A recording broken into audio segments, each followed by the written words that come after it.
राक्षसों का श्री राम पर आक्रमण और श्री राम द्वारा उनका संहार। खर ने अपने अग्रगामी सैनिकों के साथ आश्रम के पास पहुंचकर क्रोध में भरे हुए शत्रुघाती श्री राम को देखा, जो हाथ में धनुष लिए खड़े थे। उन्हें देखते ही अपने तीव्र टंकार करने वाले प्रत्यंचा सहित धनुष को उठाकर सूत को आज्ञा दी, मेरा रथ राम के सामने ले चलो। खर की आज्ञा से सारथी ने घोड़ों को उधर ही बढ़ाया जहां महाबाहु श्री राम अकेले खड़े होकर अपने धनुष की टंकार कर रहे थे। खर को श्री राम के समीप पहुंचा देख शेनगामी आदि उसके निशाचर मंत्री भी बड़े जोर से सिंहनाद करके उसे चारों ओर से घेर कर खड़े हो गए। उन राक्षसों के बीच में रथ पर बैठा हुआ खर तारों के मध्य भाग में उगे हुए मंगल की भांति शोभा पा रहा था। उस समय खर ने सम्रांगण में सहस्त्रों बाणों द्वारा अप्रतिम बलशाली श्री राम को पीड़ित सा करके बड़े जोर से गर्जना की। तदनंतर क्रोध में भरे हुए समस्त निशाचर भयंकर धनुष धारण करने वाले दुर्जय वीर श्री राम पर नाना प्रकार के अस्त्र शस्त्रों की वर्षा करने लगे। उस सम्रांगण में रुष्ट हुए राक्षसों ने शूरवीर श्री राम पर लोहे के मुद्गरों, शूलों, प्रासों, खड्गों और फरसों द्वारा प्रहार किया। वे मेघों के समान काले विशालकाय और महाबली निशाचर रथों, घोड़ों और पर्वत शिखर के समान गजराजों द्वारा ककुत्स कुलभूषण श्री राम पर चारों ओर से टूट पड़े। वे युद्ध में उन्हें मार डालना चाहते थे। जैसे बड़े बड़े मेघ गिरिराज पर जल की धाराएं बरसा रही हों, उसी प्रकार वे राक्षसगण श्री राम पर बाणों की वृष्टि कर रही थी। क्रूरतापूर्ण दृष्टि से देखने वाली उन सभी राक्षसों ने श्री राम को उसी प्रकार घेर रखा था जैसे प्रदोष संज्ञक तिथियों में भगवान शिव के पार्षद गण उन्हें घेरे रहते हैं। श्री रघुनाथ जी ने राक्षसों के छोड़े हुए उन अस्त्र शस्त्रों को अपने बाणों द्वारा उसी तरह ग्रस लिया जैसे समुद्र नदियों के प्रवाह को आत्मसात कर लेता है। उन राक्षसों के घोर अस्त्र शस्त्रों के प्रहार से यद्यपि श्री राम का शरीर छद विक्षत हो गया था, तो भी वे व्यथित या विचलित नहीं हुए। जैसे बहुसंख्यक दीप्तिमान वज्रों के आघात सहकर भी महान पर्वत अडिग बना रहता है, श्री रघुनाथ जी के सारे अंगों में अस्त्र शस्त्रों के आघात से घाव हो गया था। वे लहूलुहान हो रहे थे। अतः उस समय संध्या काल के बादलों से घिरे हुए सूर्य देव के समान शोभा पा रहे थे। श्री राम अकेले थे। उस समय उन्हें अनेक सहस्त्र शत्रुओं से घिरा हुआ देख देवता, सिद्ध, गंधर्व और महर्षि विषाद में डूब गए। तत्पश्चात श्री रामचंद्र जी ने अत्यंत कुपित हो अपने धनुष को इतना खींचा कि वह गोलाकार दिखाई देने लगा। फिर तो वे उस धनुष से रणभूमि में सैकड़ों हजारों ऐसे पहने बाण छोड़ने लगे जिन्हें रोकना सर्वथा कठिन था, जो दुस्सह होने के साथ ही कालपाश के समान भयंकर थे। उन्होंने खेल खेल में ही चील के परों से युक्त असंख्य स्वर्ण भूषित बाण छोड़े। शत्रु के सैनिकों पर श्री राम द्वारा लीला पूर्वक छोड़े गए वे बाण कालपाश के समान राक्षसों के प्राण लेने लगे। राक्षसों के शरीरों को छेद कर खून में डूबे हुए वे बाण जब आकाश में पहुंचते तब प्रज्वलित अग्नि के समान तेज से प्रकाशित होने लगते थे। श्री राम के मंडलाकार धनुष से अत्यंत भयंकर और राक्षसों के प्राण लेने वाले असंख्य बाण छूटने लगे।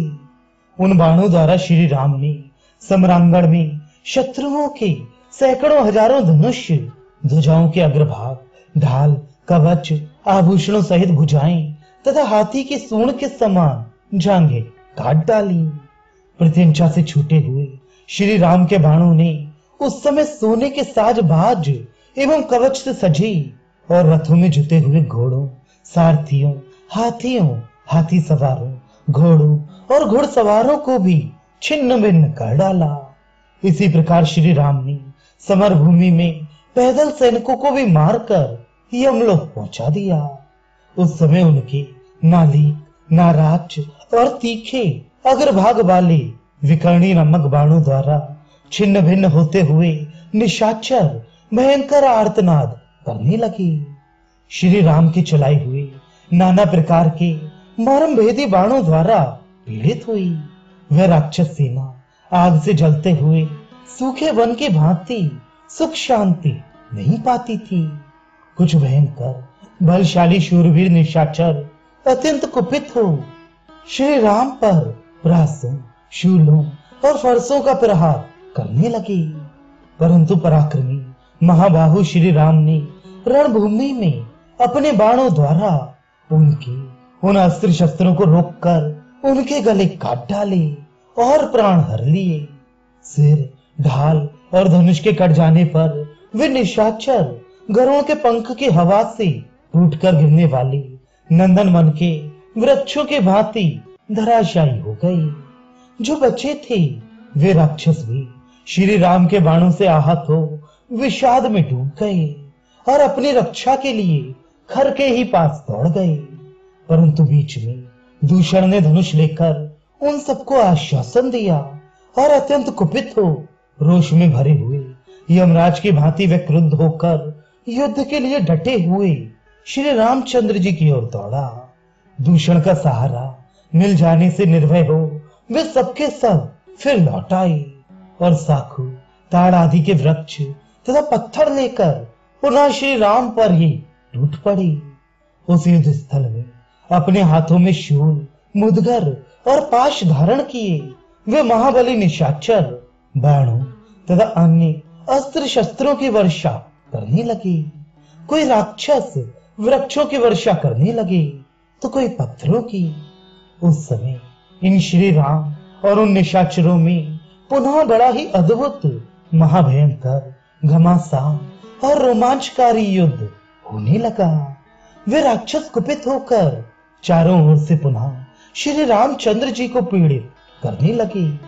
तब सब ओर से आए हुए राक्षसों से संपूर्ण दिशाओं और उप दिशाओं को घिरी हुई थी बाण वर्षा से आच्छादित हुए महाबली श्री राम ने भैरव नाद करके उन राक्षसों पर परम तेजस्वी गांधर्व नामक अस्त्र का प्रयोग किया। फिर तो उनके मंडलाकार धनुष से सहस्त्रों बाण छूटने लगे। उन बाणों से दसों दिशाएं पूर्णतः आच्छादित हो गईं। बाणों से पीड़ित राक्षस ये नहीं देख पाते थे कि श्री रामचंद्र जी कब भयंकर बाण हाथ में लेते हैं और कब उन उत्तम बाणों को छोड़ देते हैं। वे केवल उनको धनुष खींचते देखते थे। श्री रामचंद्र जी के बाण समुदाय रूपी अंधकार ने सूर्य सहित सारे आकाश मंडल को ढक दिया। उस समय श्री राम उन बाणों को लगातार छोड़ते हुए एक स्थान पर खड़े थे। एक ही समय बाणों द्वारा अत्यंत घायल हो एक साथ ही गिरते और गिरे हुए बहुसंख्यक राक्षसों की लाशों से वहां की भूमि पट गई। जहां जहां दृष्टि जाती थी वहीं वहीं वे हजारों राक्षस मरे, गिरे, छीण हुए, कटे पिटे और विदीर्ण हुए दिखाई देते थे। वहां श्री राम के बाणों से कटे हुए पगड़ियों सहित मस्तकों, बाजूबंद सहित भुजाओं, जांघों, बाहों, भांति भांति के आभूषणों, घोड़ों, श्रेष्ठ हाथियों, टूटे फूटे अनेकानेक रथों, चंबरों, व्यंजनों, छत्रों, नाना प्रकार की ध्वजाओं, छिन्न भिन्न हुए शूलों, पट्टिशों, खंडित खड्गों, बिखरे प्रासों, फरसों, चूर चूर हुई शिलाओं तथा टुकड़े टुकड़े हुए बहुतेरे विचित्र बाणों से पटी हुई वह समर भूमि अत्यंत भयंकर दिखाई देती थी।